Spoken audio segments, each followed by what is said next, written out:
Hello, नमस्कार, वन्नकम, सत श्री अकाल। आप सभी का स्वागत है आपके अपने ही channel magnet brains IIT JEE NEET पर। मेरा नाम है सत्यम शर्मा और हम पढ़ रहे हैं क्या, हम शुरुआत कर चुके हैं भाई अपने फिजिक्स की, यानी कि अब हम कोर फिजिक्स में एंटर कर रहे हैं। क्योंकि अभी तक तो हम फिजिक्स को पढ़ने के लिए जो टूल्स की जरूरत थी उस टूल्स की नॉलेज गेन कर रहे थे। नॉलेज हमने गेन कर ली, डीपीपी हमने सॉल्व कर ली है। अब हमें इतना भरोसा है कि हम फिजिक्स के क्वेश्चन को उड़ा देंगे। और अगर हमें किसी मैथमेटिकल टूल में दिक्कत आती है सर, तो आप तो है ही, आप हमें लगे हाथ बता दीजिएगा कि यहां पर इस तरीके से डिफरेंशिएशन हुआ है, इस तरीके से इंटीग्रेशन हुआ है। Okay, no problem. चलो भाई, आज के लेक्चर में हमें क्या स्टार्ट करना है? आज के लेक्चर में हमें डायमेंशंस और यूनिट्स के बारे में जानना है। किसके बारे में जानना है? डायमेंशंस और यूनिट्स के बारे में जानना है। पहले हम बात करेंगे थोड़ी सी यूनिट्स की, उसके बाद हम बात करेंगे डायमेंशंस की। ऊपर से रहेगा, पहला लेक्चर है, क्योंकि हम अभी इस लेक्चर को क्या बनाना चाहते हैं, दोस्त बनाना चाहते हैं। तो बहुत धीरे से चैप्टर को उठाएंगे, धीरे धीरे चैप्टर का लेवल बढ़ेगा। डीपीपीज आपके सामने आएंगी, डीपीपीज आपको सॉल्व करनी होगी, मजा आएगा। कई लोगों को ये चैप्टर कंफ्यूजिंग लगता है, कई लोगों को इतना इजी लगता है कि बोलते हैं कि भाई आप पहले चैप्टर काइनेमेटिक्स ही स्टार्ट करो सर, यूनिट्स एंड डायमेंशंस मत पढ़ाओ। लेकिन मेरे हिसाब से ऐसा नहीं है। आपको कुछ भी चीज मैग्नेट ब्रेन छुड़वाता नहीं है, सब कुछ पढ़ाता है। डिटेल में जब आपको पढ़ना था तो आपको डिटेल में पढ़ाया गया। अब नीट बेसिस पे अगर आपको पढ़ना है तो नीट बेसिस पर आपको पढ़ा रहा है फिजिक्स। कौन? Magnet brains. ठीक है, चलिए, तो आपको पता है कि हमने एक कोर्स मॉड्यूल तैयार किया हुआ है जहां पर आपको हम क्या देते हैं, टॉपिक वाइज एक्सप्लेनेशन वीडियोस देते हैं। उसके बाद उसके साथ डीपीपीज होती हैं जो आपको मैग्नेट ब्रेन्स की वेबसाइट से डाउनलोड करनी होती हैं। उसके बाद अगर आपको डीपीपी बन जाती है तो ठीक है, नहीं तो डीपीपी के वीडियो सॉल्यूशंस आपके सामने आते हैं। फिर चैप्टर वाइज एमसीक्यूज आपके सामने आएंगे, फिर पीवाईक्यूज आपके सामने आएंगे। उसके बाद डाउट सेशन होंगे, weekly doubt session, weekly interactive session भी होंगे जहां पर हम आपसे बात करेंगे, आप हमसे बात करेंगे, आप अपनी दिक्कतें बताएंगे, आप अपनी कुछ सजेशंस हमें देंगे, हम आपसे कुछ बातें करेंगे। ये सारी चीजें होने वाली है। उसके बाद जैसे जैसे एग्जाम्स अप्रोच होने लगेंगे तो आपका रिवीजन होना भी जरूरी है। तो टाइम टू टाइम आपको chapter wise revision one shot भी मिलेंगे और साथ ही साथ टेस्ट सीरीज भी आपको प्रोवाइड कराई जाएगी जहां पर आपको पता चलेगा कि आपकी प्रिपरेशन किस लेवल की चल रही है। आई बात समझ में? ओके सर, बहुत बढ़िया। नेक्स्ट स्टार्ट करते हैं। सबसे पहले सबसे बेसिक चीज फिजिकल क्वांटिटी। सबसे बेसिक चीज फिजिकल क्वांटिटी। हर वो चीज जिसको मेजर किया जा सकता हो, हर वो चीज जिसको मेजर किया जा सकता हो किसी इंस्ट्रूमेंट से या किसी फलानी चीज से। इंस्ट्रूमेंट एक बात है, मेजर करना इंपॉर्टेंट है। देखो, a quantity which can be measured by which various physical happenings can be explained. मतलब जिसको मेजर करके हम बहुत सारी चीजें नेचर की बता पाए, उसको हम क्या बोलते हैं? फिजिकल क्वांटिटी बोलते हैं। ओके, अच्छा, जैसे आप देखिए आलू, टमाटर, प्याज, मिर्ची विर्ची सब मिल रहा है, ये क्या है भाई? सब फिजिकल क्वांटिटीज है। अच्छा, इनको मेजर किया जा सकता है, बिल्कुल मेजर किया जा सकता है। अब कुछ चीजें होती है जिनको आप मेजर नहीं कर सकते। जैसे जैसे आज मैं कितना खुश हूं, मैं आज 3 चम्मच खुश हूं, मैं आज 4 बोरी खुश हूं, मैं आज 5 तसला खुश हूं। ऐसा बोल सकता हूं क्या? नहीं। आप कितने दुखी हो? सर मैं 8 चम्मच दुखी हूं आज। ऐसा बोल सकते हो क्या? नहीं बोल सकते। तो कुछ चीजें ऐसी होती हैं जो मेजरेबल नहीं होती है भाई, आप उनको फिजिकल क्वांटिटी नहीं बोल सकते। अच्छा, आज आपने क्या खाया? आज हमने 3 रोटी खाई सर, आज हमने 4 रोटी खाई सर, आज हमने 5 रोटी खाई सर, है ना। मैंने 1 किलो दूध पिया सर, आधा किलो दूध पिया सर। आधा किलो नहीं होता सर, आधा लीटर होता है। हाँ हाँ, आधा लीटर दूध पिया, 1 लीटर दूध पिया। ऐसी बातें आप कर सकते हो कि नहीं कर सकते? बिल्कुल कर सकते हैं। तो ये सारी चीजें क्या कहला जाती है? एक फिजिकल क्वांटिटी कहला जाती है। अच्छा, A physical quantity is represented completely by its magnitude and unit। अब यहां पर आप देखिए, बहुत प्यारी सी बात कह दी है कवि ने बहुत प्यारी सी बात कह दी है कि जो फिजिकल क्वांटिटी होती है उसको आप रिप्रेजेंट करते हो एक न्यूमेरिकल वैल्यू से और एक मैग्नीट्यूड से और उसकी यूनिट से। एक मैग्नीट्यूड से और उसकी यूनिट से। अच्छा, जरा इसके बारे में बात करें। सर जरा एक्सप्लेन करिए, आपने क्या बोल दिया? चलो आओ। अरे इतना पतला नहीं सर, इतना पतला नहीं, थोड़ा मोटा करिए इसको, थोड़ा सा मोटा। अरे अरे अरे अरे, चलो बहुत बढ़िया। हाँ, जादू भरी इस नज़र का मैं आशिक हूँ जाने जिगर का। चलिए, हाँ, क्या बोल रहे थे सर, आप बताइए। मैं ये बोल रहा था कि जो फिजिकल क्वांटिटी है आप उसको कैसे रिप्रेजेंट करते हो? n इंटू यू से, जिसमें n क्या है? जिसमें n जो होता है वो आपकी होती है न्यूमेरिकल वैल्यू, न्यूमेरिकल वैल्यू, है ना, जिसको आप मैग्नीट्यूड भी बोलते हो, जिसको आप यूनिट का मैग्नीट्यूड भी बोलते हो। यह है मैग्नीट्यूड और यू होती है यूनिट। क्या होती है? यूनिट। जैसे आपको बोला गया कि आज आप सब्जी खरीदने गए, तो आप सब्जी खरीदने के लिए कितना पैदल चल के गए, तो आपने बताया कि मैं अगर गया हूं तो मैंने कितनी डिस्टेंस ट्रैवल करी, 4 किलोमीटर ट्रैवल किया। तो इसमें 4 क्या है, n है, किलोमीटर क्या है, u है। आई मेरी बात समझ में? इसको इस तरीके से भी बोला जा सकता था क्या कि सर हम 4000 मीटर चले हैं, ये क्या है, n है, और ये क्या है, u है। बात समझ में आई कि नहीं समझ में आई? हाँ सर समझ में आ गई। मतलब फिजिकल क्वांटिटी को डिफाइन करने के लिए आपको चाहिए एक तो न्यूमेरिकल वैल्यू और एक चाहिए आपको यूनिट। बात समझे कि नहीं समझे? हाँ सर बिल्कुल समझे। यहां से मुझे एक चीज समझ में आती है मुझे एक समझ में आती है चीज कि 4 किलोमीटर बोलूं या 4000 मीटर बोलूं, बात तो एक ही है, बात तो हम एक ही डिस्टेंस की कर रहे हैं। समझ रहे हो कि नहीं? तो आगे जाकर आप कन्वर्जन पढ़ोगे एक यूनिट से दूसरे यूनिट का, उसके लिए आप ये फॉर्मूला यूज करोगे, n1u1 is equal to n2u2। यहाँ सिर्फ नोट्स बनाने के लिए आप इस चीज को लिख लो, क्योंकि मैं आगे जाके आपको इसको बहुत अच्छे से समझाने वाला हूँ, ठीक है ना। यहां से हमें एक चीज पता चलती है, ध्यान सुनना, जो काम की बात है उस पर फोकस करने को बोल रहा हूं, ये आगे जाकर समझाऊंगा ऑलरेडी आपको, ये आगे जाकर समझाऊंगा, इस पर मत फोकस करो, इस पर फोकस करो, इस पर फोकस करो, और जो अब बता रहा हूं उस पर फोकस करो। अगर हम इस रिलेशन से देखें, कांस्टेंट वैल्यू मान ले इसको, तो हम बोल सकते हैं कि N U is equals to a constant value. हाँ कि ना? हाँ सर बिल्कुल सही कह रहे हो आप। इसका मतलब ये है कि n is inversely proportional to u, n is inversely proportional to u, है ना। मतलब अगर आप यूनिट बढ़ा दो, अगर आप यूनिट बढ़ा दो तो न्यूमेरिक वैल्यू कम हो जाएगी, अगर आप यूनिट बढ़ा दो तो न्यूमेरिक वैल्यू कम हो जाएगी। इसका क्या मतलब है? इसका क्या मतलब है? इसका मतलब ये है, देखो समझने की कोशिश करना, बहुत प्यार समझने की कोशिश करना, कि मेरे पास एक तराजू है, मेरे पास एक तराजू है, ठीक है ना, ये पेन है से और ये लटका हुआ है कुछ इस तरीके से। सर बहुत गंदा डायग्राम बनाया आपने, बहुत गंदा डायग्राम बनाया। अरे डायग्राम इंपॉर्टेंट नहीं है, जो बता रहा हूं वो इंपॉर्टेंट है, ठीक है ना। यहां पर मैंने रख दिया 200 किलो का वजन, क्या रख दिया यहां पर मैंने? 200 किलो का वजन रख दिया, ठीक।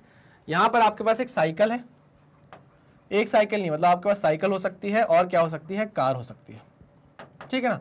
मैंने बोला सुनो, साइकिल का जो वजन है, एक साइकिल का जो वजन है, एक साइकिल का जो वजन है वो है मान लो 5 किलो। कितना वजन है? 5 किलो। और एक कार का जो वजन है वो मान लो है 50 किलो। मान लो रैंडम वैल्यू है, कितना है? 50 किलो, ठीक है ना। समझना मेरी बात को। मैंने बोला कि 200 किलो का वजन इस तराजू पे इस साइड रखा हुआ है, यहां पर अगर इसको बैलेंस करके रखना है तो कितनी साइकिल रखनी पड़ेगी? आप मुझे बताओ। आप बोलोगे सर 200 को डिवाइड कर दो 5 से, है ना, सिंपल सी बात है, मैथ्स है, 40। तो सर मेरे हिसाब से 200 किलो को बैलेंस करने के लिए यहाँ पर 40 साइकिल्स आ जाएंगी। मैंने कहा ओके ठीक है, 40 साइकिल्स आ जाएंगी। इसमें साइकिल क्या है? एक यूनिट है। साइकिल क्या है? एक यूनिट है। और 40 क्या है? 40 क्या है? एक न्यूमेरिकल वैल्यू है कि भैया इतने वजन को बैलेंस करने के लिए 40 साइकिल लगेगी। अच्छा, अगर कार की बात करें तो सर अगर आपको कार रखना है तो 200 को आप डिवाइड कर दो किससे? 50 से। ये 0 0 कटा, कितना आ गया? 5 चौको 20, यानी कि चार कार इस 200 किलो को क्या कर लेगी? बैलेंस कर लेगी। मेरी बात समझना, मेरी बात समझना। जब आपने क्या कराया, देखो जब न्यूमेरिकल वैल्यू बढ़ी है, 40 हुई है, समझ रहे हो आप? जब न्यूमेरिकल वैल्यू बढ़ी है तो साइकिल कितनी हो गई है? ज्यादा हो गई है। देखो ना 40 साइकिल, और यहां पर कार कितनी हो गई है? 4 ही है। मतलब आप क्या कर रहे हो, जब आप 50 किलो की वैल्यू रख रहे हो, जब आपकी न्यूमेरिकल वैल्यू 50 है, क्योंकि वजन कितना है? एक कार का वजन है 50 किलो, 50 किलो। तो जब आप न्यूमेरिकल वैल्यू बढ़ा रहे हो तो यूनिट छोटी हो जा रही है। यूनिट अब आपकी कार हो गई है। मैंने आपको क्या बताया? 40 साइकिल में 40 न्यूमेरिक वैल्यू है और साइकिल क्या हो गई है? यूनिट हो गई है। यूनिट कुछ भी हो सकती है भाई, यूनिट कुछ भी हो सकती है ना। ये आपकी दूसरी न्यूमेरिकल वैल्यू है और ये आपकी दूसरी यूनिट है, ठीक है। तो जब मैंने ये बोला कि भाई यहां पर आप कार लाकर रखोगे तो कार की यूनिट क्या है? ज्यादा है। देखो ना भैया 50 किलो, तो यहां पर न्यूमेरिकल वैल्यू कम हो गई है। और आप देख सकते हो कि साइकिल जो है वो साइकिल एक ऐसी यूनिट है जो कंपेयर करें अगर हम कार की यूनिट से तो छोटी है, तो वहां पर न्यूमेरिकल वैल्यू क्या हो गई है? ज्यादा हो गई है। तो इसी चीज को समझाने के लिए मैंने यहां पर आपको बताया। अरे खुद समझो ना यार, खुद समझो। इधर देखो, ये एग्जाम्पल देखो। डिस्टेंस को आप 4 किलोमीटर बोल रहे थे और उसी 4 किलोमीटर को आप 4000 मीटर भी बोल रहे थे। जब यूनिट छोटी हुई, आपको पता है यार कि किलोमीटर जो यूनिट है वो मीटर से बड़ी है। इस हिसाब से समझो। अगर वो नहीं समझ में आया तो इस हिसाब से समझो। किलोमीटर की यूनिट मीटर से तो बड़ी है ना। तो जब यूनिट बड़ी हुई तो न्यूमेरिकल वैल्यू छोटी हो गई, और जब यूनिट छोटी हुई तो न्यूमेरिकल वैल्यू बड़ी हो गई। दोनों का मल्टीप्लिकेशन लेकिन क्या है, कांस्टेंट है। तो यही चीज मैंने आपको समझाई है कि जब यूनिट बड़ी यूज करते हो आप तो न्यूमेरिकल वैल्यू छोटी हो जाती है, और जब आप यूनिट छोटी यूज करते हो तो न्यूमेरिकल वैल्यू बढ़ जाती है। बात समझ में आई या नहीं आई? हाँ सर बिल्कुल समझ में आ गई। वो सर तराजू वाले में थोड़ी सी दिक्कत हुई, हमको ये नहीं समझ में आया कि साइकिल कैसे यूनिट बन गई। देखो यूनिट दुनिया में कुछ भी बन सकती है, यूनिट सत्यम भी बन सकती है, यूनिट राजकुमार भी बन सकती है, यूनिट मोनिका भी बन सकती है, कुछ भी यूनिट बनाई जा सकती है। आई मेरी बात समझ में? क्योंकि हमेशा एक कन्वर्जन हमेशा वहां पर होगा। जैसे मान लो 200 किलो के तराजू को बैलेंस करने के लिए, मान लीजिए मेरा वजन है कितना, 70 किलो, है ना। मेरा वजन अगर 70 किलो है तो लगभग मेरे जैसे 3 इंसान लगेंगे इस तराजू में यहां खड़े होने के लिए, ताकि इसको बैलेंस करके रखें। आई मेरी बात समझ में? तो मतलब मेरी 3 यूनिट इसकी 1 यूनिट के बराबर है, मेरी 3 यूनिट इसकी 1 यूनिट के बराबर है। मतलब मेरी 3 वैल्यू, तीन इंसान मेरे जैसे इस 200 किलो को क्या कर लेंगे, बैलेंस कर लेंगे। तो किसी भी टाइप की यूनिट्स बनाई जा सकती है, आप आगे जाकर समझोगे, टेंशन मत लो। आपको ऐसे क्वेश्चंस देखने को मिलेंगे जब आपसे बोला जाएगा कि भैया ये अल्फा एक यूनिट है, बताओ अल्फा की यूनिट और किस तरीके से रिप्रेजेंट करी जा सकती है केजी के साथ मिलाकर। कोई क्वेश्चन समझ नहीं आया? नहीं सर कुछ समझ नहीं आया आप जो बोल रहे हो, कोई बात नहीं, नहीं समझ में आया तो वापस इधर आओ और ये बताओ मुझे इस एग्जाम्पल पर कि जब आपने 4 किलोमीटर चला था तो किलोमीटर की यूनिट हमेशा मीटर से ज्यादा होती है, बड़ी यूनिट होती है किलोमीटर। तो जब यूनिट बड़ी हुई तो न्यूमेरिकल वैल्यू छोटी हो गई, और जब यूनिट छोटी हुई तो न्यूमेरिकल वैल्यू बड़ी हो गई। इसलिए मैंने बोला है कि n is inversely proportional to u। कुल मिलाकर बात समझ में आई? 100 बात की एक बात। हाँ सर ये समझ में आ गया। आपने जो इतनी कठिन बातें बोली वो हमको समझ में नहीं आई, वो क्वेश्चन से आपको समझ में आएगी। चलिए, टाइप्स ऑफ फिजिकल क्वांटिटीज। कितने टाइप की फिजिकल क्वांटिटी होती है भाई? स्केलर पढ़ लिया हमने, जिसमें सिर्फ और सिर्फ मैग्नीट्यूड होता है, कोई डायरेक्शन नहीं होता। जैसे टाइम हो गया, लेंथ हो गया, वर्क हो गया, एनर्जी हो गई, ये सारी की सारी चीजें क्या है, स्केलर है। ये सारी की सारी चीजें क्या है, स्केलर है। यहां पर हमको डायरेक्शन की जरूरत नहीं पड़ती। लेकिन जब आप वेक्टर क्वांटिटीज की बात करते हो तो हमको मैग्नीट्यूड के साथ साथ डायरेक्शन की जरूरत पड़ती है। Example of vectors are displacement, velocity, acceleration, force etcetera. अच्छा, मुझे एक सवाल मेरे दिमाग में आ रहा है, क्या अगर कोई क्वांटिटी के पास मैग्नीट्यूड है और डायरेक्शन है तो क्या वो वेक्टर क्वांटिटी होगी हमेशा? मैं रिपीट करता हूं कि अगर हमारे पास कोई क्वांटिटी है, उसके पास मैग्नीट्यूड भी है, डायरेक्शन भी है, तो क्या वो हमेशा वेक्टर क्वांटिटी होगी? नहीं सर, बिल्कुल भी नहीं हो सकती है, क्योंकि उसको क्या करना चाहिए, वेक्टर लॉ ऑफ एडिशन भी फॉलो करना है। वेक्टर लॉ ऑफ एडिशन भी फॉलो करना है। अगर नहीं करेगी वो प्रॉपर्टी, अगर वो नहीं करेगी quantity vector law of addition को फॉलो, तो आप उसे भी कभी भी वेक्टर क्वांटिटी नहीं बोल पाओगे। बात समझ में आई? फिर हमने इसमें क्या क्या पढ़ा था? हमने इसमें पढ़ा था एडिशन, याद आया? इसमें हमने एडिशन ऑफ वेक्टर पढ़ा था। इसमें हमने पढ़ा था ट्राइंगल लॉ, है ना, पैरेललोग्राम लॉ और पॉलीगन लॉ। और क्या पढ़ा था? Polygon law. याद आया? हाँ सर याद आया। उसके बाद हमने सब्ट्रैक्शन ऑफ वेक्टर्स पढ़ा था, सब्ट्रैक्शन पढ़ा। सब्ट्रैक्शन में भी हमने बहुत सारी चीजें देखी। फिर हमने मल्टीप्लिकेशन पढ़ा, मल्टीप्लिकेशन पढ़ा, पोजीशन एंड डिस्प्लेसमेंट वेक्टर पढ़ा, है ना, बहुत सारी चीजें हमने पढ़ी हैं। तो वेक्टर हम पूरा का पूरा कंप्लीट कर चुके हैं। आई होप आपको याद भी होगा। नेक्स्ट आगे बढ़ते हैं। फंडामेंटल एंड डिराइव्ड क्वांटिटीज, बहुत बेसिक चीज है, बहुत बेसिक चीज है। फंडामेंटल क्वांटिटीज क्या होती है, डिराइव्ड क्वांटिटीज क्या होती है? देखो, ऐसी क्वांटिटीज लाइफ में, ऐसी चीजें जिनको हिलाया नहीं जा सकता। जैसे अगर हिंदी की बात करें तो हिंदी में वर्णमाला है, अ आ इ उ ए औ ओ औ ए औ ओ अम आहा, ऐसी कुछ करके, है ना। सर कुछ भी नहीं आता, अरे यार थोड़ा भूल गया हूँ यार, ऐसा मत करो, याद कर दो। अ आ इ उ ए आई इ अ आ इ। अरे यार सही में भूल गया मैं तो। अ आ इ उ ए ओ औ अम आहा, ऐसी कुछ है ना। हाँ, अगर नहीं है तो प्लीज मुझे कमेंट में बताइएगा, सर जो हिंदी वर्णमाला है वो ये है, ठीक है। तो जैसे आप देख सकते हैं कि हिंदी बोलने के लिए मैं जैसे कितनी सारी हिंदी आपके सामने बोल रहा हूं, बट पूरी की पूरी हिंदी बनी किससे है? अ आ इ से। समझ रहे हो कि नहीं समझ रहे हो? हाँ सर बिल्कुल समझ रहे हैं, है ना। वैसे अगर हम इंग्लिश की बात करें तो इंग्लिश भी वो 26 लेटर से बनी हुई है ना। 26 लेटर्स अल्फाबेट्स जो है आपके पास, आप उससे पूरी की पूरी इंग्लिश फर्राटेदार बोल सकते हो। ये बात आपको समझ में आ गई कि भैया इंग्लिश पूरी की पूरी बोलने के लिए वो 26 के 26 अल्फाबेट तो आपको आने चाहिए। अगर मैं आपको बोल दूं कि भैया आपको ई नहीं आता, ई भूल जाओ, ABCD में ई, ए बी सी डी से लेके जेड तक ई एग्जिस्ट करता ही नहीं है, तो क्या आप बिना ई के बोल पाओगे इंग्लिश? नहीं सर, है। अब एलिफेंट कैसे बोलोगे? कैसे बोलोगे एलिफेंट? बोल ही नहीं पाओगे जब ये पता ही नहीं है। तो ये फंडामेंटल क्वांटिटीज हैं, इनके बिना आप आगे भविष्य का सोच ही नहीं सकते कि कैसे इंग्लिश बोली जाएगी, कैसे आ ई के बिना आप हिंदी बोल पाओगे, हो ही नहीं सकता। तो ये सारी की सारी चीजें क्या कहलाती है? फंडामेंटल कहलाती है। वैसे ही जब हम बात करते हैं फिजिकल क्वांटिटीज की, तो बहुत सारी फिजिकल क्वांटिटीज में से कुछ फ्यू क्वांटिटीज होती हैं which are independent of all other quantities and do not require the help of the other physical quantity for their definition, therefore these are called absolute quantities. These are called absolute quantities. और ये कितनी है भाई? ये है 7 fundamental quantities, 7 fundamental quantities. आगे जाके दिखाऊंगा मैं आपको, टेंशन नहीं लेने का। 7 फंडामेंटल क्वांटिटीज है। ओके, ये बात हो गई फंडामेंटल क्वांटिटी की। अब भाई जब फंडामेंटल सीख लिया तो क्यों सीखा फंडामेंटल? आ ई क्यों सीखी? ए बी सी डी क्यों सीखी? क्योंकि आगे जाके हमको वर्ड्स बनाना थे, लैंग्वेज बनाना थी, बहुत सारी चीजें कम्युनिकेट करनी थी, बतानी थी, कुछ चीजें डिराइव करनी थी, है ना। तो वैसे ही जब आपने कुछ फंडामेंटल क्वांटिटीज के बारे में जान लिया, तो अब टाइम था कि आप कैसे नई क्वांटिटीज को डिराइव करो। तो आपने फंडामेंटल क्वांटिटीज की मदद से नई क्वांटिटीज को डिराइव किया, जिसको डिराइव्ड क्वांटिटीज बोला गया। तो all other physical quantities can be derived by the suitable multiplication और division of different powers of fundamental quantities. These are therefore called derived quantities. जैसे बात करें एरिया की, सबसे पहले दिमाग में एरिया ही आता है। एरिया क्या होता है? Length into breadth.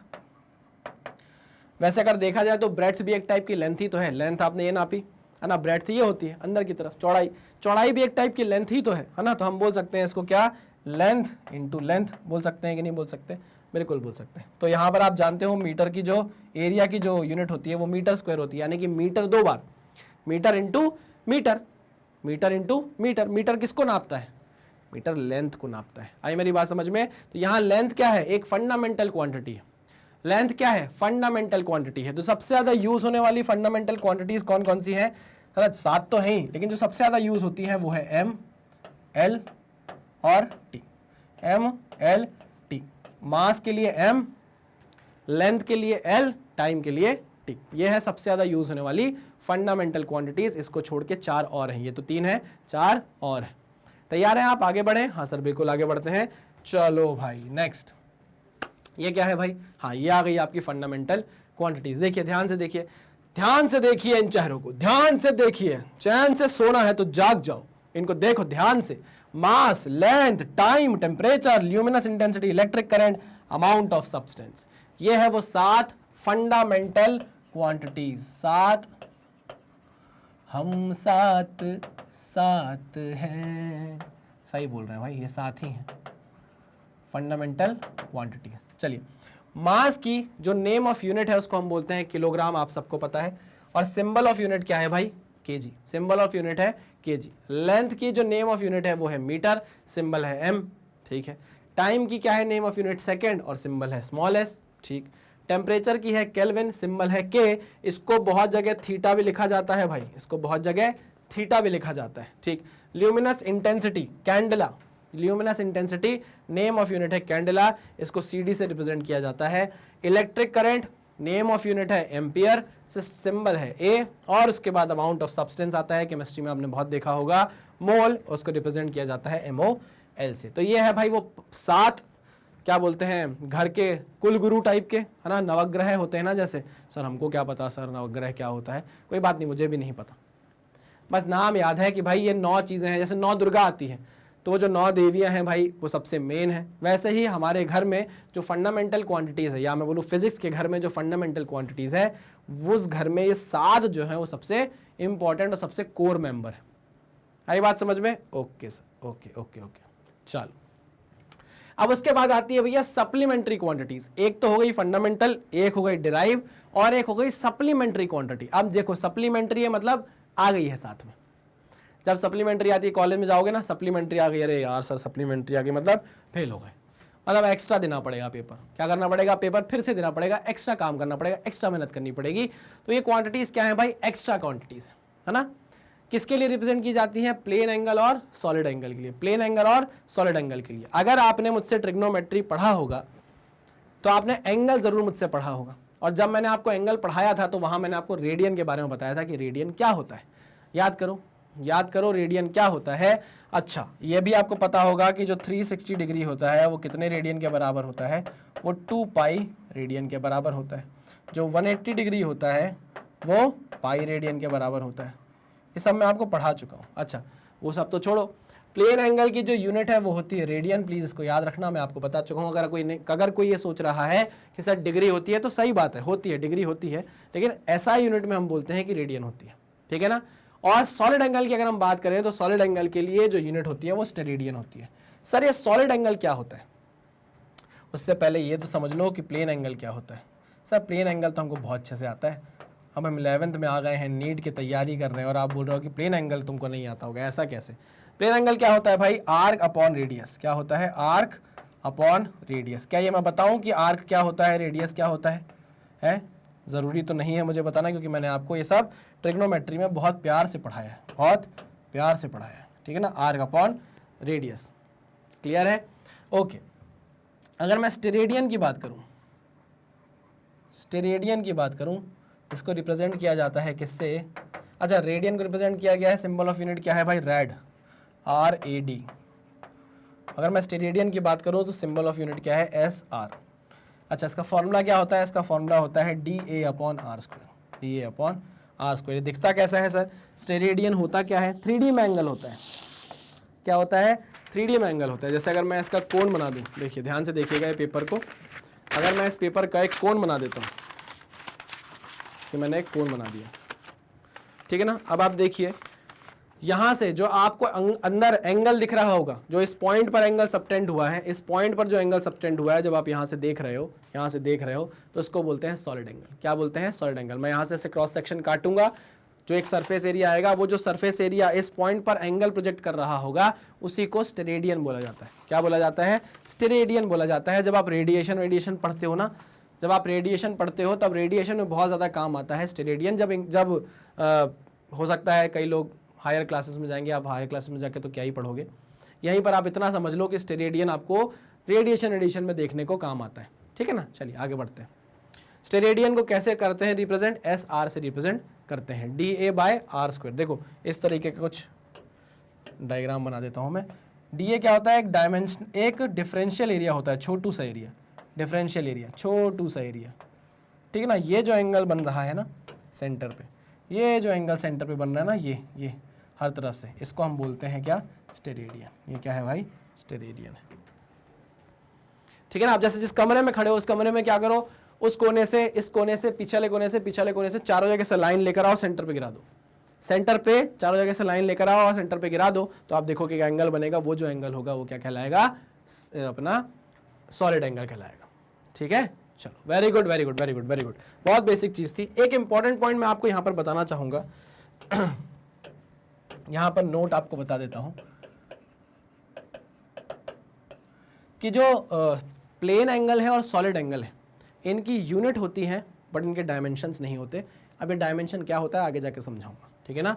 तो यहां पर लिख देता हूं, plane and solid angles, plane and solid angles have units but no dimensions, ये बात मुझे यहाँ से क्लियर होगी। अच्छा, ठीक है ना, आगे जाके समझाऊंगा डायमेंशन क्या होता है। नोट पॉइंट है, आप नोट कर रहे होगे तो आपके नोट में चीज आ जानी चाहिए। क्या इसका उल्टा भी सही है कि अगर किसी भी क्वांटिटी के पास डायमेंशन होंगे तो क्या उसके पास यूनिट होगी या नहीं होगी, ये भी एक क्वेश्चन बनता है। इसका सोल्यूशन मैं आपको आगे जाकर, आंसर इसका मैं आगे जाकर आपको बताऊंगा। क्या भैया, यहां पर देखिए आपने दो क्वांटिटी देखी जिसकी यूनिट तो है बट इनका डायमेंशन नहीं है कोई। प्लेन एंगल और सॉलिड एंगल का कोई भी डायमेंशन नहीं है, आगे जाके बताऊंगा। अब ये मत बोलना कि सर ये थीटा किसका डायमेंशन है, थीटा टेम्परेचर का डायमेंशन बनेगा आगे जाके, ठीक है, टेंशन बिल्कुल नहीं लेने का। अच्छा सर, इसका उल्टा भी हो सकता है क्या, कि अगर किसी क्वांटिटी के पास डायमेंशन हो और हम बोले कि इसके पास यूनिट्स नहीं है, नहीं, आगे जाकर समझेंगे क्या होना है इसके बारे में, ठीक है ना। नोट पॉइंट बस आप नोट करिए, आगे चलते हैं नेक्स्ट। अब आ जाता है सिस्टम ऑफ यूनिट्स। देखो सिस्टम ऑफ यूनिट्स क्या है, अलग अलग सिस्टम बना दिए गए हैं यूनिट्स के लिए, है ना। इंडिया में अलग टाइप की सिस्टम ऑफ यूनिट चल रही है, अमेरिका में अलग चल रही है ना, लीबिया में अलग चल रही है, हो सकता है। लेकिन मैं बोलूंगा कि ज्यादातर अब एक ही टाइप की सिस्टम ऑफ यूनिट्स मान ली गई है, that is SI system of units, international system of units मान लिया गया। ये सिर्फ पढ़ने की बात है, पढ़ लो। एक होती है सीजीएस सिस्टम, जिसमें आप लेंथ नापते हो सेंटीमीटर में, वजन नापते हो आप ग्राम में, और टाइम नापते हो सेकंड में। वैसे ही होती है एक एफपीएस सिस्टम, जिसमें आप लेंथ नापते हो फुट में, वजन नापते हो पाउंड में, और टाइम नापते हो सेकंड में, ठीक है ना। ये अपना United states of America side ज़्यादा चलती है, अब तो ये भी बंद हो जाएगी मुझे ऐसा लगता है धीरे धीरे। इसका यूज़ बहुत कम हो गया, बहुत कम यूज़ हो गया, ठीक है ना। चलिए, इसका थोड़ा थोड़ा चल रहा है, कुंचुम कुंचुम, तोड़ा तोड़ा, तोड़ा तोड़ा, तोड़ा तोड़ा यूज़ चल रहा है इसका, है ना। जैसे आप देखिए यूनिट ऑफ फोर्स डाइन कहलाती है। अगर आप बात करोगे सीजीएस सिस्टम में तो यूनिट ऑफ फोर्स डाइन कहलाएगी, और वर्क और एनर्जी की यूनिट अर्ग कहलाएगी। वर्क और एनर्जी की यूनिट अर्ग कहलाएगी किसमें? सीजीएस सिस्टम में। वैसे अगर हम एमकेएस सिस्टम की बात करें तो इन दिस सिस्टम हम अपनी डिस्टेंस नापते हैं मीटर में, वजन नापते हैं केजी में, और टाइम नापते हैं सेकेंड्स में, ठीक है ना। Okay sir, okay. इसमें हम फोर्स की यूनिट न्यूटन बोलते हैं और वर्क की यूनिट जूल बोलते हैं। Next is international system of units. यहाँ पर हम एसआई यूनिट्स की बात कर रहे हैं। एसआई यूनिट्स के बारे में हम भर भर के बातें करेंगे, टेंशन मत लो, कोई क्वेश्चन नहीं आने वाला है इससे। नेक्स्ट, हाँ, ये इंपॉर्टेंट चीज़ है, ये इंपॉर्टेंट चीज़ है, क्योंकि ना अगर आपको ये नहीं पता है तो कभी कभी क्वेश्चन फंस जाता है, कभी कभी क्वेश्चन फंस जाता है। क्या फंस जाता है? देखो, 10⁻18 को, जैसे अगर मान लीजिए किसी के भी पीछे 10⁻18 लगा हुआ है, 1 × 10⁻18 मीटर लिखा है, तो आप उसको एक्सा बोलने लग जाओगे। प्रीफिक्स क्या यूज करोगे? एक्सा। 10⁻15 होगा अगर, तो आप बोलोगे पेटा। 10⁻12 होगा तो टेरा, 10⁻2 होगा तो हेक्टो, 10⁻1 होगा तो deci, milli, centi, decimetre, deca, hecto, kilogram. बचपन में स्कूल में याद कराते थे ना, milli, centi, decimetre, deca, hecto, kilogram. Sir क्या याद कराया? हमारे स्कूल में तो ऐसा कुछ याद नहीं कराया। कोई बात नहीं, कोई बात नहीं, ये सारी चीज़ें आप देख लो, ये सिर्फ काम आएगी आपके कन्वर्जन में या बोलने के लिए। 10⁻−15 होता है अगर, तो उसको हम फेम्टो बोलते हैं। 10⁻3 होता है तो हम उसको मिली बोलते हैं। जैसे अगर आपको लिख के मैंने दे दिया 10⁻3 मीटर, तो ये क्या है? मिलीमीटर। इसको आप सीधे सीधे क्या बोल रहा हूँ? मिलीमीटर बोल रहा हूँ। 10⁻−1 मीटर बोल दिया तो डेसीमीटर बोल रहा हूँ। आई मेरी बात समझ में? हाँ सर, ठीक है। वैसे 10⁹ होता है तो आप गीगा बोलते हो, 10�6 होता है तो मेगा बोलते हो, 10�3 होता है तो किलो बोलते हो, 1 होता है तो डेका बोलते हो, 10⁻6 होता है तो माइक्रो, -9 तो नैनो, -12 होता है पिको, -18 होता है तो एटम। क्लियर? इसका स्क्रीनशॉट जरूर ले लेना, काम आएगा। Please please please please. चलो, वेरी गुड। अच्छा, क्वेश्चन में आने से पहले कुछ बेसिक चीजें हैं वो और देख लीजिए आप। क्या? देखिए, 1 फुट जो होता है, 1 फुट जो होता है वो होता है 12 इंचेस के बराबर। किसके बराबर? 12 इंचेस के बराबर। 1 इंच जो होता है, 1 इंच जो होता है वो 2.54 सेंटीमीटर्स के बराबर होता है। 2.54 सेंटीमीटर्स के बराबर होता है। लिख दूं क्या पूरा? सेंटीमीटर्स के बराबर होता है। ओके, तो आप बताइए 1 फुट में कितने सेंटीमीटर होंगे? 30 पॉइंट समथिंग होंगे। 1 फुट में 30 पॉइंट समथिंग सेंटीमीटर्स होंगे। अच्छा, 1 पाउंड की अगर हम बात करें, 1 पाउंड की अगर हम बात करें तो 1 पाउंड में होता है 0.454 kg, 454 kg। क्लियर है ना? तो हो सकता है आपके कहीं काम आ जाए, आप प्लीज इसको नोट डाउन कर लीजिएगा। नेक्स्ट, अब देखिए, given that F = 5 Newton, convert it into CGS system. Convert it into CGS system. आइए जरा सिस्टम ऑफ यूनिट्स की बात आपने की थी ना, तो एक क्वेश्चन आपके सामने आ गया। देखो, जो न्यूटन होता है, जो 1 न्यूटन होता है, उसको पता क्या लिख सकते हो? 1 × kg metre per second square.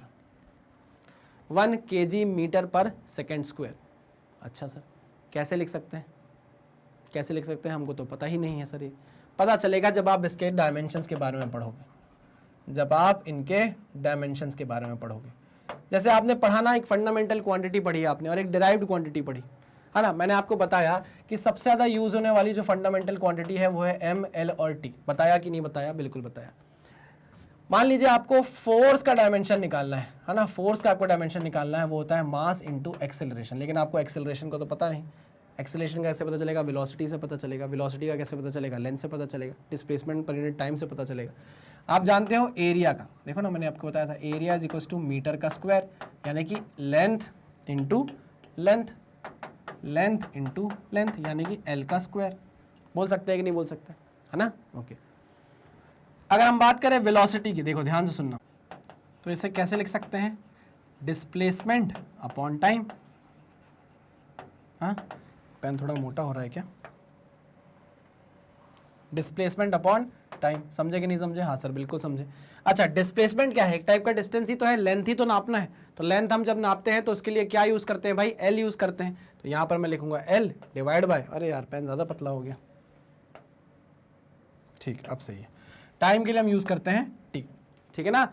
समझे कि नहीं समझे? हाँ सर समझ गया। तो ये हो गया डिस्प्लेसमेंट का डायमेंशन और ये हो गया टाइम का डायमेंशन। तो यहां पर जो वेलोसिटी का डायमेंशन आया वो क्या आया? L T minus 1। ये बात समझ में आई? हाँ सर समझ में आ गई, ठीक है ना? लेंथ मीटर में, टाइम सेकंड में, तो वेलोसिटी की जो यूनिट आ गई वो आती है मीटर पर सेकंड में। इतनी चीजें आपको पता होगी। अगर आपको ये नहीं पता कि वेलोसिटी की यूनिट मीटर पर सेकंड है तो उफ तौबा तौबा तौबा तौबा तौबा तौबा तौबा, ऐसा मत करना। एक्सेलरेशन की अगर हम बात करें, एक्सेलरेशन क्या होता है? एक्सेलरेशन होता है change in velocity per unit time, change in velocity per unit time. हाँ कि ना? हाँ। वेलोसिटी की आपने अभी देखा डायमेंशन क्या निकाला है आपने? एल टी माइनस 1, है ना, डिवाइडेड बाय टाइम टी। तो यहां पर जो एक्सेलरेशन का डायमेंशन आएगा, क्या वो एल टी माइनस 2 नहीं आएगा? बिल्कुल आएगा सर, एल टी माइनस 2 ऐसे ब्रैकेट में रखना पड़ता है आपको। अच्छा, तो यहां पर आप देखिए ये क्या हुआ भैया? ये क्या हो गया? मिट कैसे गया? ये मिट कैसे गया बेटा? 1 kg metre per second square. हाँ भाई, तो मैं आपसे बोल रहा था कि आपको 5 न्यूटन को सीजीएस में कन्वर्ट करना है। चलिए भाई, तो जो फोर्स है वो होता है मास इनटू एक्सेलरेशन। ये बात आपको पता है कि नहीं पता? हाँ सर पता है। अच्छा, मास की जो डायमेंशन है वो सीधा सीधा m होगा, ठीक है ना? और एक्सेलरेशन का आपने निकाल लिया है, वो कितना है? L T minus 2। तो यहाँ पर जो डायमेंशन आ गए वो आ गए एम एल टी माइनस 2। अच्छा, डायमेंशन से अभी मतलब नहीं है हमें, क्योंकि वो तो मैं अभी आपको सिखा दूंगा और आप बहुत आसानी से सीख भी जाओगे। मैं सिर्फ आपको यूनिट दिखा रहा हूँ। देखो, के जी मीटर पर सेकेंड स्क्वायर। यहाँ देखो, मास के जी, लेंथ मीटर, टाइम सेकंड की पावर -2। तो क्या केजी मीटर पर सेकंड स्क्वायर ही नहीं बन गया, है ना? तो डायमेंशन फॉर्मूला अगर आपको पता है तो आप सीधे सीधे यूनिट बता सकते हो। अगर आपको यूनिट पता है तो आप डायमेंशन फॉर्मूला भी बता सकते हो। इसने बोला भाई 5 न्यूटन को कन्वर्ट करो सीजीएस सिस्टम में, 5 न्यूटन को कन्वर्ट करो सीजीएस सिस्टम में। तो मैंने कहा भैया एक ही न्यूटन को पहले कर देख लूँ, एक ही न्यूटन को देख लूँ। तो 1 न्यूटन को आप लिख सकते हो 1 kg metre per second square. तो आओ लिखते हैं भाई, केजी को ग्राम में चेंज करो तो 1000 ग्राम हो जाएगा ये, ठीक है ना? मीटर को सेंटीमीटर में चेंज करो तो 100 सेंटीमीटर हो जाएगा ये, डिवाइड बाय सेकेंड स्क्वायर, ठीक है? कितना हो गया? 1000 इंटू 100 तो 10 to the power 5 gram centimetre per second square. तो 1 न्यूटन मतलब 10 to the power 5 gram centimetre per second square. तो हम बोल सकते हैं कि 1 न्यूटन जो होता है वो 10 टू द पावर 5 डाइन के बराबर होता है। डाइन क्या होता है? डाइन के बराबर होता है। इसका मतलब 5 न्यूटन कितने डाइन के बराबर होगा? तो भैया 5 न्यूटन को हम लिख सकते हैं 5 into 10 to the power 5 dyne, ठीक है? Okay sir. सर आपने बोला था कि कोई भी यूनिट हो सकती है, सत्यम भी यूनिट हो सकती है और मोनिका भी यूनिट हो सकती है, कुछ भी यूनिट हो सकती है। तो सर मेरी बड़ी दिल इच्छा है कि मैं ना अपनी एक्स पर यूनिट बनाऊं। मेरी जो एक्स है ना सर, मेरा मन करता है कि मैं उस पर यूनिट बना दूं। मैंने कहा बताओ कौन सी यूनिट बनानी है? तो तुमने बोला सर मैं एक चुड़ैल करके यूनिट बनाना चाहता हूँ, चुड़ैल, है ना? तो मैं बोलूँगा बिल्कुल बनाओ, खूब मेहनत करो, है ना? और चुड़ैल करके यूनिट बनाओ और उसको पूरी दुनिया में फेमस कर दो, हैं? हाँ सर बहुत अच्छी चीज़ सिखा रहे हो, है ना? ये चीज़ सिखानी चाहिए सर, कि फिजिक्स पढ़ाना चाहिए। हाँ फिजिक्स ही पढ़ा रहा हूँ, मजाक कर रहा हूँ यार मैं, थोड़ा मजाक तो ऐसा कैसे चलेगा? ऐसे कैसे चलेगा दीदी? थोड़ी बहुत तो मस्ती होनी चाहिए ना, सिर्फ पढ़ते जाएंगे क्या? थोड़ी बहुत तो फन करेंगे ना। हाँ सर ठीक है ठीक है ठीक है, तो मजाक था। डाइन जो है भाई वो सीजीएस सिस्टम में हमारी किसकी यूनिट है? फोर्स की यूनिट है। कोई next, a particle is moving with velocity 90 kilometre per hour, convert the velocity of the particle into metre per second. अच्छा, हमारा एम 90 किलोमीटर पर आवर को चेंज करने में नहीं है, हमारा एम है 1 किलोमीटर पर आवर को 1 मीटर पर सेकेंड में चेंज करना, ठीक है? तो यहाँ पर हम जो चीज़ करने वाले हैं वो आप क्या कर लोगे भाई? जड़ी बूटी बनाकर याद रख लोगे, क्योंकि ये काम आएगी, है ना? बार बार इसके बारे में बात हमने होनी नहीं है, एक बार बात करेंगे, कम बात करेंगे, बम बात करेंगे। 1 किलोमीटर पर आवर को हमको मीटर पर सेकंड में चेंज करना है। क्या करना होगा? किलोमीटर की जगह 1000 मीटर, 1 किलोमीटर में 1000 मीटर होते हैं और 1 घंटे में होते हैं 3600 सेकेंड, है ना। सर ये आपको कौन बताया? ये मेरे पूर्वज जो थे ना, जो मेरे पूर्वज थे ना, जो मेरे परदादा के परदादा थे, उनने मुझे बताया था। सर आप उस टाइम जिंदा थे क्या? अरे परदादा ने मेरे उनके अपने उनको मतलब मेरे दादा को उनके परदादा ने बताया और मेरे दादा ने मुझे बता दिया। तो सर आप हमको क्यों बता रहे हैं? आप हमारे दादा हैं क्या? अरे यार तुम लोग कितनी मस्ती करते हो यार। 1 आवर में 3600 सेकंड होते हैं, ये बात तो पता होगी ना? नहीं सर यार, हम मतलब झूठ नहीं बोलेंगे, लेकिन सर हमको नहीं पता। तो भैया इतनी बात सुन लो, 1 घंटे में 60 मिनट होते हैं। ये बात अगर नहीं पता तो मान लो, इतना भरोसा मुझ पे कर लो कि 1 घंटे में 60 मिनट होते हैं और 1 मिनट में 60 सेकंड होते हैं। ये बात मेरी मान लो, है ना। तो अगर मैं आपसे बोलूं कि पूरे 1 घंटे में कितने सेकंड होते हैं, तो 60 मिनट होते हैं और 1 मिनट में 60 सेकंड होते हैं। तो हम इसको मिनट की जगह क्या लिख देंगे? 60 से मल्टीप्लाई कर देंगे 60 से। कितना आ जाएगा? 3600 सेकंड। 1 घंटे में 3600 सेकंड होते हैं। ठीक है, पक्का? हाँ सर पक्का। तो ये 0 0 0 0 उड़ गया उड़ गया उड़ गया उड़ गया। यह आ गया 2 पंचे 10, यह आ गया 2 18 दूनी 36। मतलब 1 किलोमीटर पर आवर को अगर आपको चेंज करना है तो वो 5/18 मीटर पर सेकेंड होता है। ठीक है, जब भी आज से जब भी कभी कोई हसीना देखूं, मेरे दिल के तार बजे बार बार, मेरे दिल के तार बजे बार बार, ओ ये ओ ये ओ ये। लो, 1 किलोमीटर पर आवर को अगर आपको मीटर पर सेकेंड में चेंज करना है तो आप उसको 5/18 से मल्टीप्लाई करोगे तो आपको मीटर पर सेकेंड में आंसर मिल जाएगा। क्या हो जाएगा? आंसर मीटर पर सेकेंड में मिल जाएगा। और अगर बात उल्टी हो गई तो उल्टी हो गई, मतलब 1 मीटर पर सेकेंड को अगर आपको किलोमीटर पर आवर में चेंज करना है तो आप उसको 18/5 से मल्टीप्लाई करोगे तो आंसर आपको किलोमीटर पर आवर में मिल जाएगा। अच्छा, ओके। एक चीज अगर कोई नोटिस कर पा रहा है, शायद मेरी नजरों से देख रहे अगर वो, तो अरे प्यारे मेरी नजरों से देख, मेरी नजरों से देख कि जब भी यूनिट बड़ी है, किलोमीटर पर आवर है, जब भी यूनिट बड़ी है तो उसको छोटी यूनिट में कन्वर्ट करने के लिए छोटी वैल्यू से मल्टीप्लाई किया जा रहा है। देखो 5/18 1 से छोटी वैल्यू है ना। और जब भी छोटी यूनिट को बड़ी यूनिट बनाना होगा तो हम 1 से बड़ी वैल्यू से मल्टीप्लाई कर रहे हैं, तभी तो बड़ी यूनिट बनेगी भाई। हाँ कि ना? हाँ सर, हाँ सर, ठीक है ठीक है ठीक है, ओके। बात समझ में आ गई? हाँ सर समझ में आ गई। चलो बहुत ही बढ़िया, आगे बढ़ते हैं।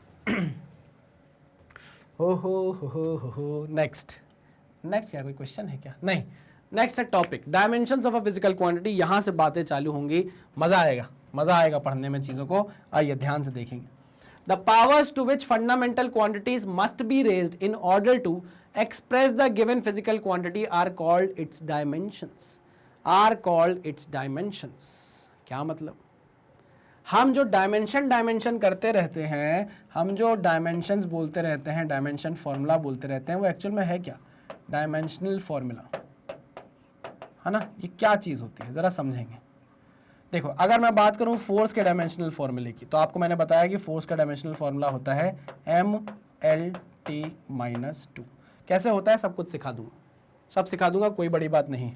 MLT-2 कैसे निकाला था? फोर्स को हम लिख सकते हैं मास इंटू एक्सेलरेशन। एक्सेलरेशन का मैंने आपको बताया था डायमेंशनल फॉर्मूला कैसे निकलेगा, है ना। जो हमारे पास 7 फंडामेंटल क्वांटिटीज थी ना, मास, लेंथ, टाइम, मास, लेंथ, टाइम, करंट, है ना, और क्या था? Temperature, amount of substance and luminous intensity.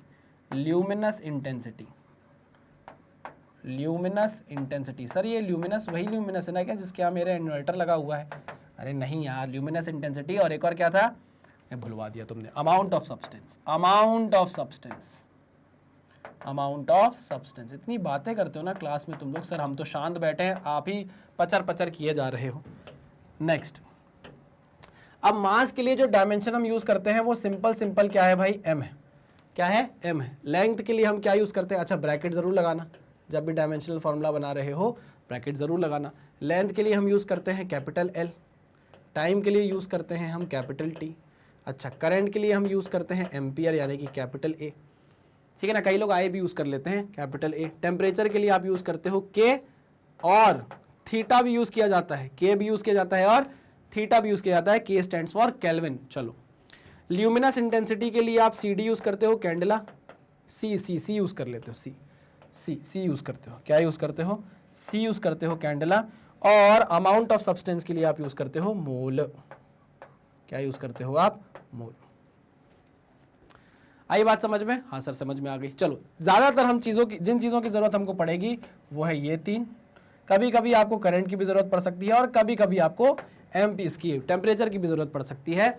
इन दोनों की जरूरत आपको बहुत बहुत बहुत बहुत बहुत बहुत बहुत बहुत बहुत बहुत बहुत कम पड़ेगी, जरूरत पड़ेगी तो इन्हीं सारी फंडामेंटल क्वांटिटीज की। चलिए वापस आ जाइए, इधर बात कर रहा था मैं आपसे, मैं बोल रहा था क्या कि आपने फोर्स का डायमेंशनल फॉर्मूला निकाल लिया था m इंटू ए से, और वो कितना निकल कर आया था, mLT माइनस 2।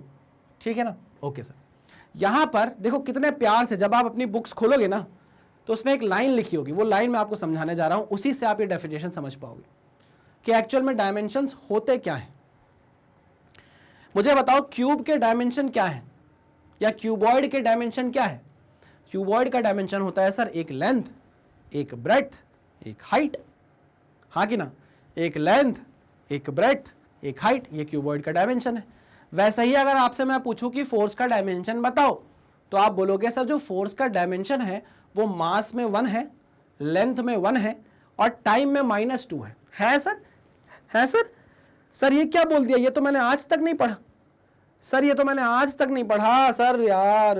तभी तो मैं बोल रहा हूं कि जो आप अपने सीबीएसई के लिए पढ़ते थे उससे थोड़ा अलग, थोड़ा नहीं ज्यादा अलग, अब आपको कॉम्पिटिटिव लेवल पर पढ़ाया जा रहा है। बात को समझो, ये जो नया चैनल बना है, जो चैनल हम यहाँ पर पढ़ा रहे हैं आपको कॉम्पिटिटिव एग्जाम के लिए, क्यों बनाया हमने?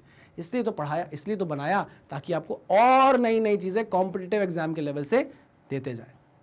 फिर से बताता हूं मैं क्या बोल रहा हूं।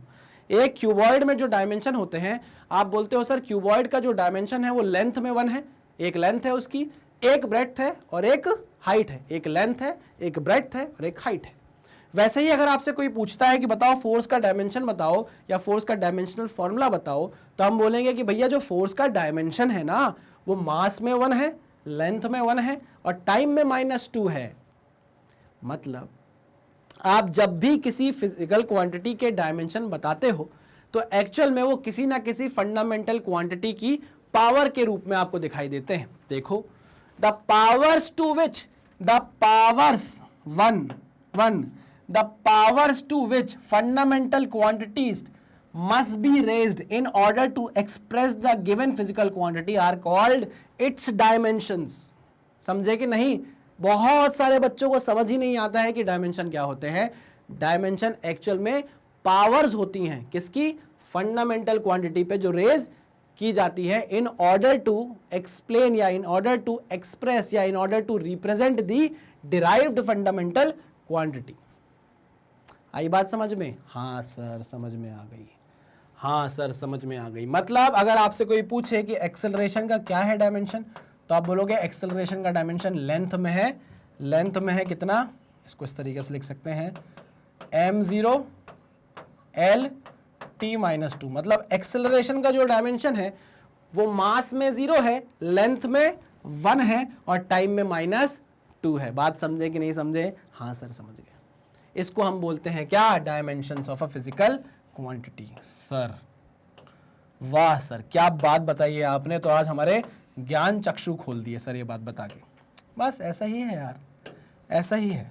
चलो आगे बढ़े हैं, आगे बढ़े और बात करें। हाँ सर और बात करते हैं। अब हमको कुछ भी नहीं करना है, डायमेंशंस निकालना है सीधा सीधा, और कुछ भी नहीं करना, ठीक है ना? चलो और डायमेंशंस निकालते हैं। Methods to find dimension of physical constant और कोएफिशिएंट्स। अब देखिए जैसे एरिया ऑफ स्क्वायर बोला है, एरिया ऑफ स्क्वायर कैसे निकलता है? एरिया ऑफ स्क्वायर निकलता है लेंथ इंटू ब्रेड्थ से। स्क्वायर है ना, तो लेंथ इंटू लेंथ कर दो, लेंथ इंटू लेंथ से, ठीक है ना? यूनिट होती है मीटर स्क्वायर, आपको पता है। मतलब इसका जो डायमेंशन होगा, क्या आप उसको बोल सकते हो m0 l स्क्वायर t0 होगा, हाँ कि ना? हाँ sir, m0 l square t0। पक्का? अरे सर आंख बंद करके पक्का। वॉल्यूम ऑफ क्यूब की अगर हम बात करें तो वो क्या होता है? मीटर का क्यूब, है ना? मीटर का क्यूब इसकी यूनिट होती है। अच्छा, मतलब लेंथ का क्यूब, मतलब इसका डायमेंशनल फॉर्मूला क्या होगा, m0 l की पावर 3 t0। हो गया है तुझको तो प्यार। डेंसिटी क्या होती है भैया, मास पर यूनिट वॉल्यूम, मास पर यूनिट वॉल्यूम। मास का डायमेंशन सर मुझे पता है m होता है, और वॉल्यूम का अभी आपने बताया सर l क्यूब होता है। अच्छा सर, लेकिन आपने तो लिखा है वॉल्यूम ऑफ क्यूब, तो यहाँ पर आप m क्यूब लिख पा रहे हो। अगर यहाँ वॉल्यूम ऑफ क्यूबॉइड होता फिर, अरे दादा वॉल्यूम ऑफ क्यूबॉइड होता, अगर हम क्यूबॉइड के वॉल्यूम की बात कर रहे होते, वॉल्यूम ऑफ क्यूबॉइड की हम बात कर रहे होते, तो ये क्या होता है, length into breadth into height. अब लेंथ को भी आप नापते हो मीटर से, तो उसका डायमेंशनल फार्मूला l, ब्रेड्थ को भी आप नापते हो मीटर में, तो डायमेंशनल फार्मूला l, h को भी आप नापते हो किसमें, लेंथ में, तो उसका डायमेंशनल फार्मूला l, तो इसका भी डायमेंशनल फार्मूला निकल कर कितना आएगा, l क्यूब। बात समझे? हाँ सर समझ गए। तो ऐसा मत बोलना कि भैया स्क्वायर था इसलिए l स्क्वायर है, वॉल्यूम ऑफ क्यूब है इसलिए l क्यूब है ना। किसी भी चीज़ का एरिया हो, हमेशा एरिया की जो यूनिट होती है वो मीटर स्क्वायर में ही होती है, तो डायमेंशनल फार्मूला हमेशा l स्क्वायर ही रहेगा। ठीक है sir. Density is mass upon volume, तो यहाँ पर जो डायमेंशनल फार्मूला आया, क्या वो ml-3 नहीं आया? बिल्कुल, तो m1 l-3 और t की पावर 1 लिख सकते हैं क्या ऐसा? बिल्कुल लिख सकते हैं। ml-3 is the dimension of density. ठीक है, नेक्स्ट वेलोसिटी की अगर हम बात करें, अभी हमने देखा था डिस्प्लेसमेंट पर यूनिट टाइम, ठीक है ना, यानी कि डायमेंशनल फार्मूला डिस्प्लेसमेंट के लिए l और टाइम के लिए t, तो कितना आ गया भाई, lt-1, मतलब हम इसे बोल सकते हैं m0 lt-1, m0 l1 t-1। ठीक है ना, करते जाइए भाई। एक्सेलरेशन का मैंने आपको निकाल कर बताया था, कितना था एक्सेलरेशन का, था m0 l1 t-2। याद आया कैसे निकाला था? अभी आप स्लाइड में पीछे जाकर देखोगे, आपको दिख जाएगा। यहाँ पर आ गया लीनियर मोमेंटम। लीनियर मोमेंटम क्या होता है, मास इंटू वेलोसिटी होता है। सीधे डायमेंशन निकालते नहीं बन रहा है, तो मास इंटू वेलोसिटी हमको पता है इसका फॉर्मूला होगा। मास का डायमेंशनल फॉर्मूला होगा कैपिटल M, वेलोसिटी का होगा lt-1। तो लो भैया m1 l1 t-1 is the dimensional formula for linear momentum. इससे आप यूनिट भी फाइंड आउट कर सकते हो। यूनिट कितनी होगी, kg मीटर पर सेकेंड। आ जाइए आगे, फोर्स की भी बात कर चुके हैं हम। Force is nothing but mass into acceleration. इसका डायमेंशनल फार्मूला होगा m(l(t)-2, m1l1t-2। Very good. Work और एनर्जी। अब वर्क और एनर्जी क्या होता है, वर्क को मैं क्या लिख सकता हूं, F, अच्छा ध्यान से सुनना, एक बहुत इंपॉर्टेंट बात बताऊंगा। इसको लिख सकता हूं मैं F(s cos थीटा)। अभी वेक्टर में पढ़कर आए कि नहीं, F.d या F.s लिख सकते हो, और cos थीटा। अब सर इसका क्या डायमेंशन होगा, इसका क्या डायमेंशन होगा? मैंने आपको एक चीज बताई थी, पीछे चलो पीछे चलो पीछे चलो पीछे चलो पीछे चलो पीछे चलो पीछे चलो, कहाँ गई सप्लीमेंट्री? देखो ये जो एंगल होते हैं ना, जैसे cos थीटा लिखा, sin थीटा लिखा, तो इसकी तो वैल्यू आती है ना। sin थीटा की वैल्यू आ जाएगी 1, है ना, 1/√2 वैल्यू आएगी। cos थीटा की वैसी 1/2 वैल्यू आएगी, है ना। क्या इसके कोई डायमेंशन आएंगे? नहीं, कोई डायमेंशन नहीं आएंगे, है ना। देखो मैंने लिखा है plane and solid angles have units but no dimensions. क्यों लिखवाया था मैंने? इसी टाइम के लिए लिखवाया था। देखो आ जाओ इधर, जब मैंने यहाँ वर्क और एनर्जी का फॉर्मूला लिखा F(s cos थीटा), तो देखिए फोर्स का डायमेंशन है, डिस्प्लेसमेंट यानी डिस्टेंस का डायमेंशन है, डिस्प्लेसमेंट का डायमेंशन है, लेंथ का डायमेंशन है। cos थीटा का कोई डायमेंशन होगा नहीं, cos थीटा का कोई भी डायमेंशन नहीं होने वाला है। Okay sir, okay okay okay. तो फोर्स का डायमेंशन होगा m(l(t)-2 और डिस्टेंस का होगा, या मैं बोलूँ लेंथ का होगा l, तो l मल्टीप्लाई हो जाएगा, कितना आ जाएगा, ml2t-2। यही एनर्जी का भी है, यही टॉर्क का भी है, यही टॉर्क का भी है, क्या, ml2t-2। ठीक है सर। पावर की बात करें तो power is nothing but energy per unit time, या वर्क पर यूनिट टाइम, ऐसा भी लिख सकते हैं, वर्क पर यूनिट टाइम। अच्छा, वर्क और एनर्जी की आपने अभी अभी डायमेंशनल फॉर्मूला निकाला, ml2t-2 divided by time. Time कितना होगा भैया, ये t ऊपर चला जाएगा तो कितना हो जाएगा, t⁻3। तो डायमेंशन आ गए ml2t-3। क्या कुछ गलत लिखा? नहीं सर कुछ भी गलत नहीं लिखा है। ओके, प्रेशर की बात करें अगर, तो प्रेशर का तो कुछ भी नहीं है, फोर्स पर यूनिट एरिया होता है pressure. Force per unit area क्या होता है? प्रेशर होता है। फोर्स की कहाँ गई भाई? डायमेंशनल फॉर्मूला MLT-2 और एरिया का होता है L स्क्वायर। याद आया? एरिया का होता है L स्क्वायर। L स्क्वायर घूमकर ऊपर चला जाएगा तो L की पावर -2 हो जाएगा। L की पावर -2 हो जाएगा, यही होगा कि नहीं होगा? -1, ठीक है, ये तो सही लिखा है।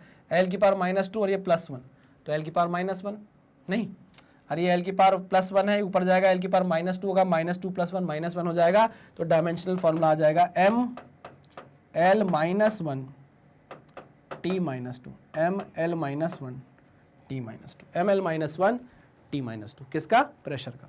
अब इलेक्ट्रिक चार्ज, इलेक्ट्रिक चार्ज आइए देखिए क्या होता है, A × T, current into time, electric charge. ठीक है, चलो अच्छा, इसके पहले मैं इसको ज़रा डब्बे में डाल दूं क्या? मुझे याद आ गया तो मैंने कहा भाई डब्बे में तो डाल ही देना चाहिए, फिर हम एक साथ उसको करेंगे। सीधा सीधा area of square, volume, volume का होगा ML3, बहुत बढ़िया। डेंसिटी, डेंसिटी का होगा ये, ठीक। वेलोसिटी, वेलोसिटी का होगा ये, ठीक है ना। एक्सेलरेशन, एक्सेलरेशन का होगा ये, और लीनियर मोमेंटम का, लीनियर मोमेंटम का होगा, कहाँ गया, कहाँ गया, ये, ठीक। सिमिलरली फोर्स का होगा ये, ठीक है। वर्क, एनर्जी, टॉर्क, इन सब का क्या होगा? इसका होगा ये, ठीक है। पावर का क्या होगा? पावर का होगा ये, ठीक है ना। सारे इंपॉर्टेंट चीज़ें मैं एक बार मार्क कर दूं, फिर आगे बढ़ेंगे। प्रेशर का हो गया ये, ठीक। चलिए हम इलेक्ट्रिक चार्ज की बात कर रहे थे। अच्छा, यहाँ पर मैंने A × T लिख दिया, ये एक्चुअली में I × T होगा।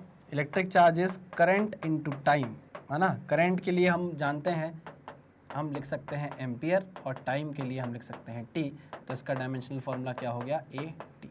इलेक्ट्रिक चार्ज का क्या हो गया? A × T। बहुत बढ़िया। चलो भाई, तो ये इलेक्ट्रिक चार्ज, ठीक, और ये उसका डायमेंशन, इसका डायमेंशन को छोटा कर देता हूँ, ये इसका डायमेंशन, ठीक है, AT। ओके भाई। अच्छा, एक चीज़ और, यहाँ पर T की पावर 0 होगी भाई। देखिए यहाँ पर T की पावर क्या होगी भाई? 0 होने वाली है। क्यों? क्योंकि यहाँ T तो है ही नहीं ना, M ऊपर L³ नीचे, T तो है नहीं, तो T की पावर 1 कैसे होगी? नहीं होगी। चलिए भाई, अब इलेक्ट्रिक चार्ज की बात हो गई, इलेक्ट्रिक पोटेंशियल की भी बात कर लूँ क्या मैं? लगे हाथ यहीं कर लूँ क्या? जगह है हमारे पास? नहीं, जगह तो नहीं है सर, जगह नहीं है, तो इलेक्ट्रिक पोटेंशियल की बात मैं यहाँ कर लेता हूँ।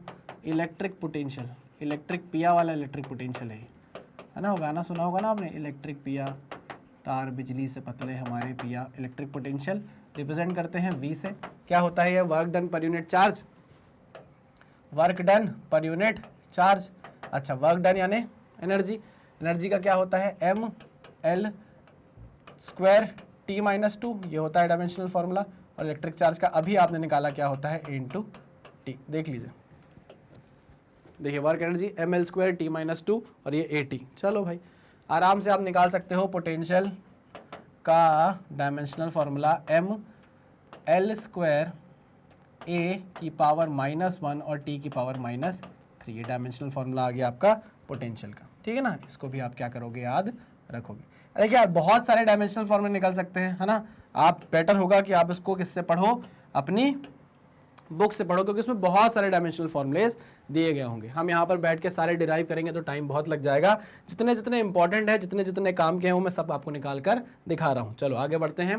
Dimensions of angular quantities. अब एंगुलर क्वांटिटीज में बात करनी है।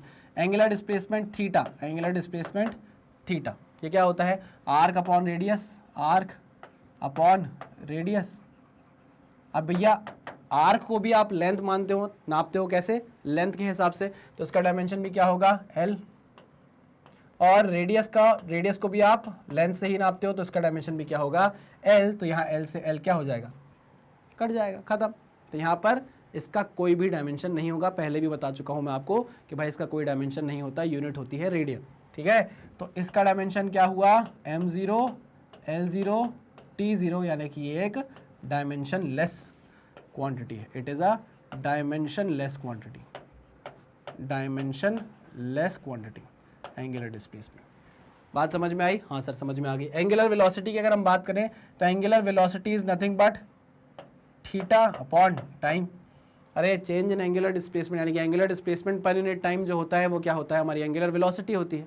अभी आपने देखा कि इसका कोई डायमेंशन नहीं है, m0 l0 t0 और नीचे क्या है, टाइम है, तो टाइम का डायमेंशन क्या होता है, कैपिटल टी।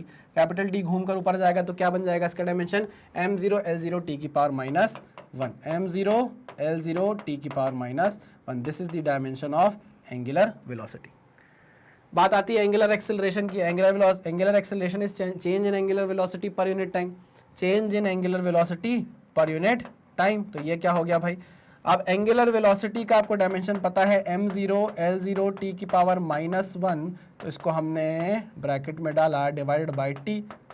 t का डायमेंशन कितना हो गया, टाइम का कैपिटल T, ये घूमकर ऊपर जाएगा t की पावर -2 हो जाएगा। तो एंगुलर एक्सेलरेशन का हम बोल सकते हैं, एंगुलर एक्सेलरेशन का जो डायमेंशन होगा वो होगा m0 l0 t की पावर -2, ठीक है ना। टॉर्क, यार मैंने आपको बताया था टॉर्क जो है फॉर्मूला बेशक अलग होगा। टॉर्क का फॉर्मूला आपने देखा था R क्रॉस F है, यानी कि आप इसे सीधे सीधे लिख सकते हो RF साइन थीटा या FR साइन थीटा, है ना, F into R sine theta, ठीक है ना। अब F को नापने के लिए आपको पता है, F को नापने मतलब F का जो डायमेंशन है वो आपको पता है क्या होगा, m l t -2, और रेडियस को नापने के लिए, परपेंडिकुलर डिस्टेंस को नापने के लिए आप यूज करोगे लेंथ का ही, तो ये क्या हो गया, ml² t -2 हो गया। यानी कि टॉर्क का जो डायमेंशन है वो एग्जैक्ट है वर्क के बराबर, एनर्जी के बराबर। चलो बहुत बढ़िया, तो हम इसको साफ साफ लिख दें क्या, ml² t -2, ठीक है ना। ये डायमेंशन आ गया किसका, टॉर्क का। हाँ, कुछ कांस्टेंट आ गया भाई, ग्रेविटेशनल कांस्टेंट। जी याद है, अरे जी याद है कि नहीं याद है, बिल्कुल याद है सर, फॉर्मूला याद होना चाहिए उसके पीछे। सर कैसे याद होगा, आपने अभी पढ़ाया कहाँ है, कोई बात नहीं, नहीं पढ़ा तो अभी आप इसको ऐसे ही देख लीजिए, F is equals to G m1 m2 upon r²। जब ग्रेविटेशनल पहुंचेंगे तब इसको डिस्कस करेंगे। अच्छा, हमको ग्रेविटेशनल कांस्टेंट की यूनिट निकालनी है, तो r² इधर ले जाता हूं, तो G किसके बराबर हो जाएगा, F into r² upon m1 into m2। चलो, आपको क्या फोर्स के डायमेंशंस पता है, हाँ सर पता है, फोर्स का डायमेंशनल फॉर्मूला है m l t -2, r distance है, डिस्टेंस का डायमेंशन होता है l, तो ये हो जाएगा l का स्क्वायर डिवाइडेड बाय मास 1 मास 2, भैया m और m, समझे कि नहीं समझे, हाँ सर समझ गए। तो देखो एक m तो कट जाएगा इस m से, हाँ एक m बचेगा, तो m की पावर -1 हो जाएगी, घूम के ऊपर चला जाएगा, तो मैं यहाँ लिख दूँ क्या, जगह की कमी हो रही है, m की पावर -1, ये घूम के ऊपर गया तो m की पावर -1, l की पावर 2, l की पावर 1, l की पावर 3 हो गया, ठीक है, और ये कितना है, t की पावर -2। तो ये ग्रेविटेशनल कांस्टेंट का क्या आ गया, डायमेंशन आ गया। अब इसकी डायमेंशन है तो इसकी कोई यूनिट होगी। अब आपने यहाँ देखा कि ये डायमेंशन लेस था तो इसकी कोई यूनिट नहीं थी, इसकी कोई भी यूनिट नहीं थी, नहीं सर उल्टा बोल दिया आपने, मैंने जानबूझ के बोला, मैंने ये बोला कि भैया ये एंगुलर डिस्प्लेसमेंट जो है ये डायमेंशन लेस है, बट इसकी यूनिट है रेडियन, इसकी यूनिट है रेडियन। अब यहाँ पर ये ग्रेविटेशनल कांस्टेंट है, एक कांस्टेंट वैल्यू है, बट कांस्टेंट वैल्यू होने के बावजूद भी इसके पास डायमेंशन है, और अगर इसके पास डायमेंशन है तो इसकी यूनिट भी होने वाली है। यूनिट आप इससे निकाल सकते हैं आराम से, ठीक है। चलो, रिफ्रैक्टिव इंडेक्स की अगर हम बात करें, refractive index is mu, mu is nothing but c by v, c by v मतलब आपकी speed of light in vacuum upon में speed of light in that medium, ठीक है सर। ऊपर भी स्पीड ऑफ लाइट है, नीचे भी स्पीड ऑफ लाइट है, तो डायमेंशन क्या कर जाएंगे, कट जाएंगे, ऑब्वियस सी बात है, डायमेंशन क्या कर जाएंगे, पूरे के पूरे खत्म हो जाएंगे, तो ये डायमेंशन लेस आ जाएगी क्वांटिटी, ये डायमेंशन लेस क्वांटिटी आ जाएगी, पक्का। अच्छा, अगर कोई क्वांटिटी डायमेंशन लेस है तो क्या उस पर यूनिट हो सकती है, क्या उसकी यूनिट हो सकती है, रिफ्रैक्टिव इंडेक्स की कोई यूनिट होती है, नहीं होती है। लास्ट में आपको नोट मिलेगा इसी पॉइंट पर, ठीक है। चलिए, Boltzmann constant PV is equals to KT, PV is equals to KT, इसमें P क्या है, प्रेशर है, P is pressure, V is volume, T is temperature, P is pressure, V is volume and T is temperature in Kelvin, चलो भाई, तो pressure की unit आपको पता है, अच्छा हमको निकालनी है के की, तो K is nothing but P V by T. ठीक है, प्रेशर की आपको पता है, अभी हमने निकाली थी, कहाँ गया pressure, pressure pressure M L minus one T minus two, M L minus one T minus two. तो प्रेशर का डायमेंशन फॉर्मूला फटाक से लिखेंगे, M L minus one T minus two. Volume का क्या होता है, एल क्यूब, और नीचे क्या है, टेम्परेचर है, टाइम नहीं है, टेम्परेचर है, तो मैं लिख देता हूँ थीटा। मैं क्या लिख देता हूँ, थीटा। कैल्विन भी लिख सकते हो, कैल्विन भी लिख सकते हो आप, मैंने क्या लिख दिया, थीटा लिख दिया। चलो भाई, अब इसको फाइनली लिखते हैं हम, एम एल की पावर माइनस वन, एल की पावर थ्री हो जाएगा, तो ये कितना हो जाएगा, एल की पावर टू, एल की पावर टू, टी की power minus two, and theta की पावर माइनस वन, थीटा की power minus one. This is the dimensional formula for Boltzmann constant.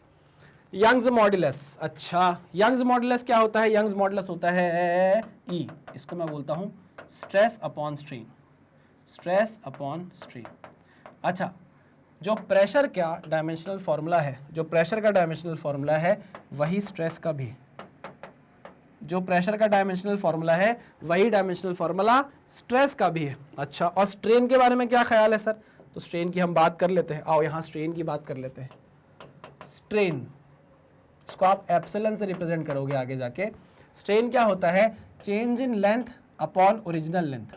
तो ऊपर भी डायमेंशन लेंथ के हैं, नीचे भी डायमेंशन लेंथ के हैं, तो ये एक डायमेंशन लेस क्वांटिटी बनती है, m0 l0 t0। Strain is a dimension less quantity, strain is a dimension less quantity, strain is a dimension less quantity. ठीक है सर, तो आपने बोला कि जो यंग्स मॉडुलस है वो स्ट्रेस अपॉन स्ट्रेन होता है, तो स्ट्रेस की जो डायमेंशन है वो आपने लिखी M L minus one T minus two. ठीक है, M L minus one T minus two, ठीक है ना, और नीचे क्या है, डायमेंशन लेस है, m0 l0 t0।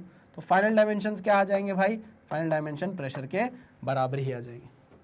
Young's modulus का जो डायमेंशन होता है वो स्ट्रेस के बराबर ही होता है, और डायमेंशनल फॉर्मूला जो स्ट्रेस का होता है वो प्रेशर के बराबर होता है। तो कितना आ जाएगा, M L minus one T minus to.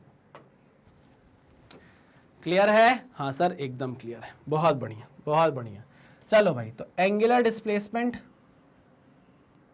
Dimensionless quantity, but इसकी यूनिट होती है, यूनिट होती है, यूनिट इज देयर लिख देते हैं, unit is there, unit is there. Unitless नहीं है भाई, कि पता चला कोई यूनिट ही नहीं, जैसे स्ट्रेन की कोई यूनिट है, स्ट्रेन की कोई यूनिट नहीं है, वो डायमेंशन लेस भी है। चलो नेक्स्ट नेक्स्ट नेक्स्ट, सही बोला कि नहीं बोला अभी बताऊंगा ना, आगे जाके डिस्कस करूंगा सब। ये देखो एंगुलर वेलोसिटी, इसका डायमेंशन क्या हुआ, इसका डायमेंशन हुआ ये, ठीक, ओके। एंगुलर एक्सेलरेशन और इसका डायमेंशन हुआ ये। याद करने वाली जो चीज़ है वो बता रहा हूँ, सिंपल सिंपल, टॉर्क और उसका डायमेंशन हुआ ये ml square T minus to. Gravitational constant और उसका डायमेंशन हुआ ये, ठीक। रिफ्रैक्टिव इंडेक्स और उसका डायमेंशन हुआ, कहाँ गया उसका डायमेंशन, ये dimension less quantity, dimension less quantity.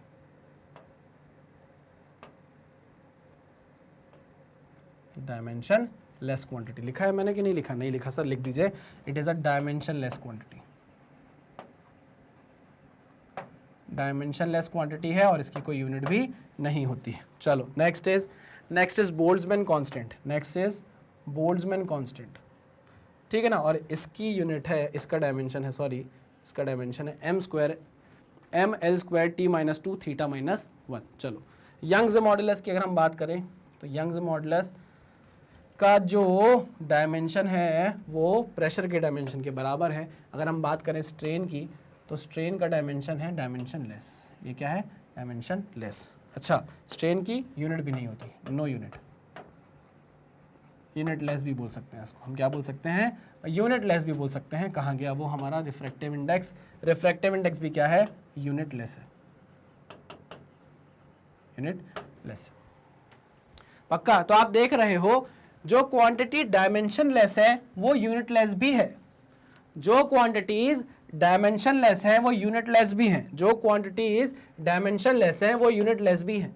लेकिन जरूरी नहीं है कि जो डायमेंशन लेस क्वांटिटीज हो वो हमेशा यूनिट लेस हो। आई मेरी बात समझ में, नहीं आई सर। अरे भाई ऐसा ज़रूरी नहीं है, ऐसा ज़रूरी नहीं है कि किसी क्वांटिटी के अगर डायमेंशंस ना हो, अगर क्वेश्चन किसी क्वांटिटी के डायमेंशंस ना हो तो ज़रूरी नहीं है उसकी यूनिट भी ना हो। जैसे अगर आप देखो थीटा, तो थीटा के कोई डायमेंशन नहीं होते बट उसकी यूनिट होती है रेडियन। लेकिन अगर आप देख रहे हो ऐसी फिजिकल क्वांटिटी जिसमें यूनिट नहीं है, जिसकी यूनिट नहीं है, तो उसके डायमेंशन भी कभी नहीं होंगे। नहीं आई बात समझ में? नहीं सर कुछ समझ नहीं आया। चलो पॉइंट देखना क्या लिखा है, ध्यान से सुनना। If a physical quantity has dimensions, अगर किसी फिजिकल क्वांटिटी के पास डायमेंशंस हैं तो it will always have unit. समझ रही हो कि नहीं? अरे समझ रहे हो कि नहीं समझ रहे हो? समझ रही हो क्या सर? हम नहीं समझे क्या? अरे तो समझता तो मैं हमेशा बोलता रहता हूं ना, समझ रहे हो कि नहीं? समझ रही हो भी तो पूछ सकता हूं कभी, क्यों नहीं पूछ सकता? तुमको क्या लगता है कि बस लड़के लड़के पढ़ रहे होंगे? ऐसा नहीं है यार। हाँ, क्या बोल रहा था मैं? ये बोल रहा हूं कि अगर कोई फिजिकल क्वांटिटी है जिसके पास डायमेंशन है तो पक्की बात है कि उसके पास यूनिट होगी। यहां पर दिखता हूं मैं आसान भाषा में, अगर डायमेंशंस हैं, अगर डायमेंशंस हैं तो यूनिट ऑलवेज होगी। आसान भाषा में ऑलवेज होगी, बट जरूरी नहीं है, बट जरूरी नहीं है कि यूनिट हो तो डायमेंशंस भी हो। अब समझ में आया ना सर अब आप क्या बोल रहे थे? जरूरी नहीं है कि यूनिट हो तो डायमेंशंस भी हो। जैसे फॉर एग्जाम्पल अगर हम एग्जाम्पल की बात करें,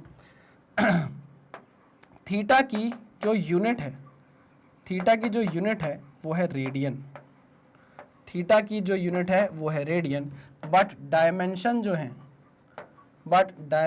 इज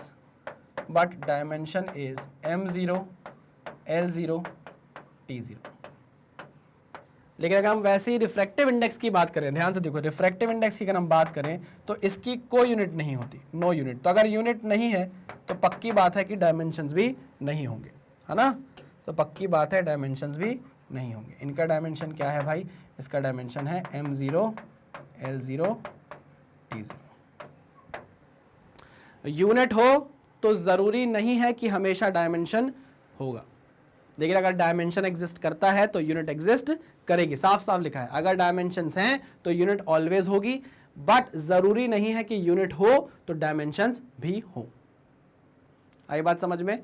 यहां पर आप देखोगे तो आपको बहुत सारे एग्जांपल्स देखने को मिल जाएंगे। बात समझ में आई? हाँ सर समझ में आ गई है। चलो भाई, तो ये था आपका इंट्रोडक्टरी लेक्चर। यहाँ पर हमने सीखा है कि कैसे डायमेंशन निकाली जाए, कितनी फंडामेंटल क्वांटिटीज होती हैं, उससे हम किसी भी टाइप की डिराइव्ड क्वांटिटी निकाल सकते हैं, कभी भी हमको टेंशन नहीं होगी। पक्का 100%। बहुत सारी क्वांटिटीज मैंने आपको डिराइव करके बता दी है, लेकिन मैं आपसे ये चाहता हूँ कि आप और भी क्वांटिटीज के क्या याद रखो, डायमेंशनल फॉर्मूले याद रखो। ठीक है, चलिए भाई, तो ये है हमारी वेबसाइट magnetbrains.com नाम से। आप गूगल पर जाएंगे, टाइप करेंगे magnetbrains.com, तो ये वेबसाइट आपके सामने आएगी। आप उतना ही खुश हो जाएंगे यहाँ जाकर जितना ये बच्चा मुस्कुरा रहा है और खुश है।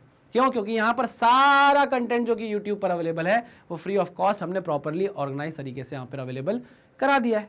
मान लीजिए जब आप नीट के स्टूडेंट हो तो आप नीट पे क्लिक करेंगे, देखिए नीट पे मेरा कंटेंट आपको देखने को मिल रहा है कि नहीं मिल रहा है? बिल्कुल मिल रहा है। आप इस पर क्लिक करेंगे तो मेरा पढ़ाया हुआ जो कुछ भी है वो यहाँ पर आपको लाइन बाय लाइन देखने को मिल जाएगा। अच्छा, लेक्चर के बाद उसकी डीपीपी है। अगर डीपीपी एग्जिस्ट करेगी तो है, नहीं अगर है तो नहीं होगी। पहला लेक्चर, उसकी डीपीपी, फिर उसका डीपीपी का सोल्यूशन बहुत प्यार से अरेंज कर दिया गया। अब आपका मन किया चलो लेक्चर देखते हैं, आपने लेक्चर पे जैसे ही क्लिक किया तो मैं आपको पढ़ाता हुआ यहाँ पर दिख जाऊंगा। ठीक है ना? हमारी आइडियोलॉजी क्या है कि हम कंप्लीटली फ्री एजुकेशन देने में बिलीव करते हैं। फ्री का मतलब ये नहीं कि कंटेंट से कॉम्प्रोमाइज किया गया हो, कंटेंट एकदम टॉप नॉच आपको प्रोवाइड किया जाता है।